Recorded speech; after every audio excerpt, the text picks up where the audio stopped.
이사야 19장 18절부터 25절까지의 말씀입니다. 찾으신 말씀을 함께 읽겠습니다.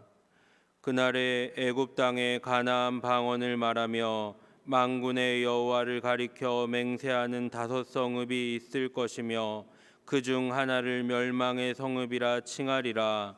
그날에 애굽 땅 중앙에는 여호와를 위하여 제단이 있겠고 그 변경에는 여호와를 위하여 기둥이 있을 것이요 이것이 애굽 땅에서 만군의 여호와를 위하여 징조와 증거가 되리니 이는 그들이 그 압박하는 자들로 말미암아 여호와께 부르짖겠고 여호와께서는 그들에게 한 구원자이자 보호자를 보내사 그들을 건지실 것임이라. 여호와께서 자기를 애굽에 알게 하시리니 그날에 애굽이 여호와를 알고 제물과 예물을 그에게 드리고 경배할 것이요 여호와께 서원하고 그대로 행하리라. 여호와께서 애굽을 치실지라도 치시고 고치실 것이므로 그들이 여호와께로 돌아올 것이라. 여호와께서 그들의 간구함을 들으시고 그들을 고쳐주시리라. 그날에 애굽에서 아수르로 통하는 대로가 있어 아수르 사람은 애굽으로 가겠고 애굽 사람은 아수르로 갈 것이며 애굽 사람이 아수르 사람과 함께 경배하리라. 그날에 이스라엘이 애굽 및 아수르와 더불어 셋이 세계 중에 복이 되리니 이는 만군의 여호와께서 복 주시며 이르시되 내 백성 애굽이여 내 손으로 지은 아수르여 나의 기업 이스라엘이여 복이 있을지어다 하실 것임이라. 아멘.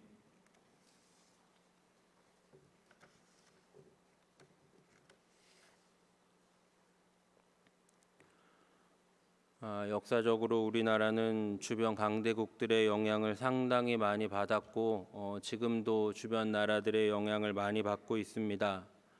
우리나라가 잘 사는 나라가 되었고 군사적으로 경제적으로 대국이 되었지만 워낙 큰 나라들이 가까이 있어서 쉽지가 않습니다. 가까운 역사로는 일본에게 38년 동안 어려움을 당했고 또 중국에게는 조공을 바치고 2번의 큰 호란을 당하고 그랬던 역사가 500년 아니 다 따지면 500년 이상이 됩니다. 이런 우리나라의 역사, 이런 우리나라의 모습은 비단 과거뿐만 아니라 지금도 강대국의 이권에 휘둘리고 주변 나라들 때문에 어려움을 당하고 이런 모습들이 지속되고 있습니다. 이런 우리나라와 비슷한 역사를 갖고 있는 게 바로 이스라엘이 됩니다. 이스라엘은 주변에 강대국들이 많이 있었고 호시탐탐 주변 나라들은 이스라엘을 공격할 틈을 노렸습니다. 특별히 오늘 언급되고 있는 애굽은 고대 이집트입니다. 문명의 발생지고 굉장히 큰 강대국이죠. 거대한 대륙을 나일강이 감싸고 있고 그렇기 때문에 그 대륙에서 문화, 군사력, 경제력은 거의 천문학적인 수준이었습니다. 그리고 아시리아는 어떤 나라입니까? 북이스라엘을 멸망시킨 강국입니다.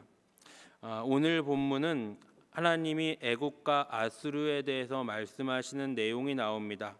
하나님은 애굽과 아수르뿐만 아니라 이스라엘의 주변 나라들을 들어서 이스라엘을 교육시키시고 훈계하십니다. 그들이 잘못할 때 주변 나라들을 회초리 삼으셔서 하나님의 백성 이스라엘을 꾸중하시고 나무라십니다. 하지만 하나님이 그렇게 쓰셨던 애굽과 아수르를 포함한 주변 나라들, 이방인들도 결국은 그들의 죄 때문에 심판을 당하고 멸망하게 됩니다. 그런데 오늘 성경을 잘 보시면 주변 나라들을 하나님이 치실 것이고 주변 나라들을 하나님이 이스라엘을 훈육하시는데 교육하시는데 사용하시고 마침은 결국은 그 나라들도 멸망을 하게 됩니다. 하지만 이게 끝이 아니라는 겁니다. 이게 끝이 아니라 성경은 어디까지 말하고 있냐? 애굽과 아수르는 세상의 상징이고 죄의 상징인데, 이방인의 상징인데 하나님은 그들을 품으십니다. 하나님은 인자와 긍휼로 애굽과 아수르까지 품으시고 그들에게도 한 구원자, 누구십니까? 예수십니다. 복음을 예비하시고 복음을 말씀하십니다. 아니, 하나님의 백성들을 해롭게 하는 원수이고 세상의 상징이고 죄의 상징인데 어떻게 그들에게까지 복음을 허락하시고 어떻게 그들에게까지 회복을 허락하시고 아무리 그 사랑이 크고 아무리 그 용서보다 더 큰 용서, 긍휼이 커도 그들까지 품으실 수 있을까 하는 생각이 듭니다. 그들에게는 공의의 심판을 내리셔야 하고 그들은 지옥의 불구덩이에 떨어지는 게 마땅하지 않은가 싶습니다. 그런데 가만히 생각해 보면 우리를 돌아보면 답이 나옵니다. 우리가 성경을 볼 때 너무 이 속도가 빠릅니다. 어떤 속도가 빠르냐? 우리의 신분이, 우리의 위치가, 우리의 인간됨이, 우리의 본성이, 우리의 정체성이 너무 빨리 이스라엘로 넘어갑니다. 하나님의 백성, 선민, 하나님의 자녀로 넘어갑니다. 자, 그런데 여러분들, 우리 민족이나 우리의 행실이나 우리의 언행을 본다면 우리가 이스라엘에 가깝습니까? 아니면 애굽이나 아수르에 가깝습니까? 애굽이나 아수르에 가깝습니다. 세상의 상징, 죄의 상징, 하나님을 대적하는 원수의 상징, 애굽과 아수르에 더 가깝습니다. 하나님의 자녀답고 하나님의 백성답고 하나님의 선민다운 모습이 우리 안에도, 우리 입술에도, 우리 언행에도 그렇게 많이 나타나지가 않고, 또 우리나라 자체도 복음을 받아들인 지가 이제 130년, 140년 되지만 다른 나라들에 비하면 상당히 이 기간도 짧습니다. 하나님의 복음이, 하나님의 구원이, 하나님의 사랑이, 하나님의 은혜가 이방을 향한다. 이것은 바로 우리를 향하신 하나님의 용서가 됩니다. 하나님은 치실지라도 고쳐주십니다. 한 구원자 예수를 예비하셔서 십자가 사랑으로 모든 죄를 감당하게 하십니다. 그리고 이 일에 하나님이 이스라엘을 쓰십니다. 세상의 눈으로 봤을 때는 이스라엘은 약자입니다. 패배자입니다. 그 이방 나라들 때문에 망했고 포로기를 겪었고 수탈을 당했습니다. 누가 봐도 세상의 싸움에서는 이스라엘은 졌습니다. 부끄럽게 졌고 창피하게 졌고 볼품없이 졌습니다. 그것도 멀쩡했던 나라가 분열이 돼서 북이스라엘과 남유다로 쪼개지고 자기들끼리 싸우고 그 하나님 말씀 좀 잘 지키면 되는데 그거 못 지켜서 망했습니다. 엄밀히 따지면 이스라엘이 왜 망했습니까? 정치를 못해서 망했습니까? 외교를 못해서 망했습니까? 군사력이 약해서 망했습니까? 하나님 말씀에 순종하지 않아서 망했습니다. 하나님 말씀대로 순종하고 하나님 말씀대로 아멘하고 회개하고 돌이켰으면 정말 돌이킨 대로 잘 실천하면 되는데 하나님은 주변 나라들을 회초리 삼으셔서 죽으라고 치지 않으시고 양육하시는데 치신 것뿐입니다. 그래서 우리가 생각할 때 이스라엘이 왜 망했나? 힘이 없어서 망했나? 정치 외교를 못해서 망했나? 아닙니다. 하나님 앞에서 바로 서지 못했기 때문에 책망받고 망한 겁니다. 망한 게 마땅한 겁니다. 그러나 하나님이 사랑이 크시고 긍휼이 크셔서 이스라엘을 품으시고 더 크셔서 이방 나라들까지 품어주십니다. 우리의 싸움은 바로 이 싸움입니다. 복음을 살아내고 하나님 말씀의 충성과 순종을 만들어내는, 견뎌내는 싸움이 돼야 하는 겁니다. 세상의 싸움은 어떤 싸움입니까? 승자와 패자를 나누는 싸움입니다. 그런데 가만히 보면 승자도 패자도 그렇게 아름답지 않습니다. 내가 이겼다, 쟁취했다, 얻었다, 뺏었다 하면 어떻습니까? 세상에서는 좀 괜찮아 보이고 그것을 지향합니다. 그런데 가만히 들여다보면 그 승리도 그렇게 아름답지 않습니다. 나 자신도 피해를 입었고 또 다른 사람의 것을 뺏어서 얻은 것인데 나도 뺏깁니다. 세상의 싸움은 그저 진흙탕 싸움일 뿐입니다. 그러나 성도의 싸움은, 교회의 싸움은 어떤 싸움입니까?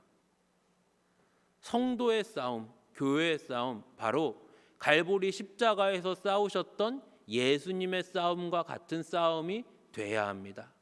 우리 예수님 어떻게 싸우십니까? 죄와 사망과 싸우십니다. 완전히 죄의 짐을 지시고 죽으십니다. 완전히 죽으시고 부활하십니다. 영광의 승리를 거두시는데 이 승리로 영광되게 하십니다. 하나님의 나라를 회복하시고 모든 믿는 자를 품으십니다. 복음은, 주님 우리에게 주신 영광은, 이 승리는 어떤 승리입니까? 함께 기뻐하고 함께 즐거워하고 함께 복을 누리는 승리가 됩니다. 애국과 아수르가 복이 됩니다. 어떻게 복이 됩니까? 이스라엘 때문에 복이 됩니다. 성도 때문에, 교회 때문에 세상이 복을 받습니다. 나 때문에 주변 사람들이 예수를 믿습니다. 나 때문에 예수님 모르는 사람들이 영생 복음을 듣습니다. 교회가, 성도가, 세상이 이제는 교회와 성도를 가볍게 보는 장망성 같은 세상이 되어버렸습니다. 어떤 싸움을 싸우시겠습니까? 싸워서 이기시겠습니까? 세상의 싸움을 싸우려고 하시겠습니까? 복음의 싸움을 싸워야 합니다. 세상의 싸움이 아니라 하나님 앞에서 우리가 말씀에 순종하고 충성해서 이 싸움을 싸우는 겁니다. 세상 가운데 복음으로 다가가는 겁니다. 예수님처럼 복음으로 다가가는 겁니다. 예수님은 어떻게 싸우셨습니까? 손가락질할 때 손가락질을 당해 주셨습니다. 매를 칠 때 매를 맞아 주셨습니다. 심지어 죽일 때, 십자가에 못 박을 때 죽임을 당해 주시고 못 박힘을 당해 주십니다. 세상은 그게 끝인 줄 알았습니다. 그러나 끝이 아니었습니다. 부활하셨고 패배한 것은 죄와 사망이었고 우리에게는, 믿는 자에게는 영광의 승리, 영생 구원을 선사하셨습니다. 성도는 이 싸움을 싸우는 겁니다. 이 복음으로 복되게 하십니다. 이 복이 흘러넘칩니다. 이 복음이 흘러넘칩니다. 하나님이 우리에게 주신 은혜가 흘러넘칩니다. 하나님이 우리에게 베푸신 용서가 흘러넘칩니다. 흘러넘쳐서 애굽을 뒤덮습니다. 거대한 애굽, 거대한 아프리카 대륙을 뒤덮습니다. 아수르를 뒤덮습니다. 아시리아라고 했던 그 강대국을 복음이 뒤덮습니다.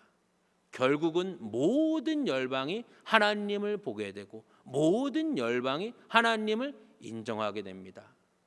그렇게 우리나라에도 복음이 들어왔고 그렇게 복음이 나를 승복시키셨고 그렇게 복음이 나를 지배하신 것처럼 이제는 우리의 일상에서 복음을 살아내시고 하나님 앞에서 충성과 순종을 애쓰셔서 세상 가운데 복음의 승리를 담아내시는, 견뎌내시는 여러분들이 되시기를 간절히 바랍니다.